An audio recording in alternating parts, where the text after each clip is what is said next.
ये प्रश्न बड़ा उत्तम है।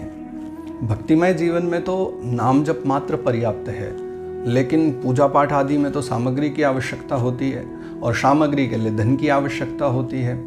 इसलिए पूजा पाठ बिना धन के संभव है क्या, ये प्रश्न होना स्वाभाविक है। लेकिन थोड़ा सा दृष्टि डालें तो जो पूजा पाठ है वो भी भक्ति का ही एक अंग है। श्रीमद् भागवत जी के अनुसार जो हमारी पंचम भक्ति है वो अर्चन है। श्रवणम कीर्तनम विष्णोः स्मरणम पाद सेवनम अर्चनम, ये पांचवी जो भक्ति है अर्चन भक्ति है, अर्थात पूजा विधि। लेकिन हमारे मन में जो प्रश्न उठता है कि पूजा के लिए सामग्री चाहिए और सामग्री धन के द्वारा आती है, तो ये बड़ी साधारण सी एक बात है कि हमारे धर्मशास्त्रों में जहाँ जहाँ भी पूजा विधि की चर्चा की गई है वो अनेक प्रकार की पूजा के विषय में कहा गया है। यथा षोडशोपचार पूजा होती है, 16 उपचारों से पूजा होती है। जो वो भी न कर सके उसके लिए पंचोपचार पूजा भी है, और जो वो भी ना कर सके तो फिर उसके लिए तो पूजा विधि के लिए इतना भी कहा जाता है ना, भगवान शंकर के लिए भी कहा गया एक बिल्वम शिवार्पणम। भगवान नारायण के लिए भी कहा गया है कि मात्र एक तुलसी दल का ही अर्पण करें। तो जहाँ मात्र एक पत्र चढ़ाने से, एक पुष्प चढ़ाने से भी पूजा स्वीकार हो जा रही है, तो वहाँ स्वाभाविक सी बात है कि पूजा हो या भक्ति का विभिन्न कोई भी भाग हो, सब में भाव की शुद्धता आवश्यक है। तो पूजा विधि में जहाँ तक हम अपने अनुभव करते हैं, अध्ययन करें, तो एक बात समझ आती है कि दो बातें हैं, एक मंत्र और एक भाव। इन दोनों की शुद्धता ज़्यादा विशेष है। बादशाह जफर ने एक बार गालिब को अपने यहाँ भोजन के लिए बुलाया। गालिब निमंत्रण पाकर के बड़े प्रसन्न हुए और भोजन पाने के लिए बादशाह के दरबार में पहुंच गए।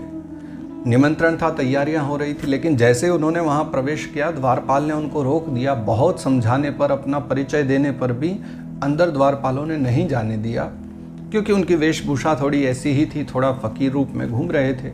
नहीं जाने दिया तो वो पुनः घर गए, किसी मित्र की मांग करके उन्होंने अच्छे वस्त्र पहने, बढ़िया पगड़ी पहनी, और तब थोड़े बन ठन करके वो पहुँचे तो द्वारपालों ने तत्काल अंदर जाने दिया कि हाँ यही गालिब होंगे।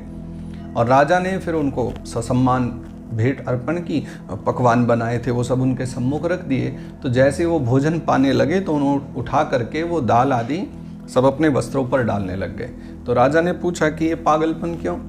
तो गालिब ने कहा कि बादशाह, आपके यहाँ जो आया है वो गालिब है, लेकिन जिसे भोजन पर बुलाया गया वो गालिब नहीं, उसके कपड़े हैं, क्योंकि गालिब तो पहले भी आ चुका था, जिसे वापस कर दिया गया। अब तो ये कपड़ों का प्रवेश हुआ यहाँ।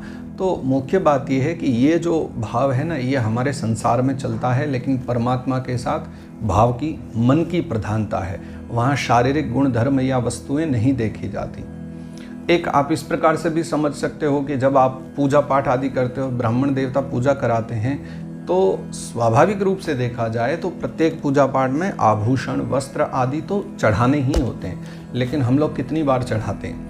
नहीं वस्त्र चढ़ा पाते हैं, नहीं आभूषण चढ़ा पाते हैं, कोई व्यवस्था नहीं करते, बल्कि ब्राह्मण देवता वहाँ भी मंत्र पढ़ करके कलावा चढ़वा देते हैं कि वस्त्राभावे रक्त सूत्रम समर्पयामि, कि वस्त्र के अभाव में हम कलावा चढ़ा रहे हैं। उपवस्त्र के लिए भी कलावा चढ़ाया जाता है, आभूषणों के स्थान पर भी चावल चढ़ाए जाते हैं। इसलिए एक ब्राह्मण देवता जो शुद्ध मंत्र से पूजा कराएं और एक यजमान जो शुद्ध भावना से पूजा करे।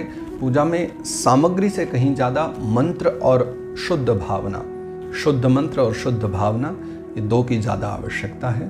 तो उन्हीं पर ज़्यादा विशेष ध्यान दिया जाए तो ज़्यादा उत्तम रहेगा। बाकी जितनी अपनी सामर्थ्य हो उतना सामग्री तो प्रभु को अर्पण करनी ही चाहिए।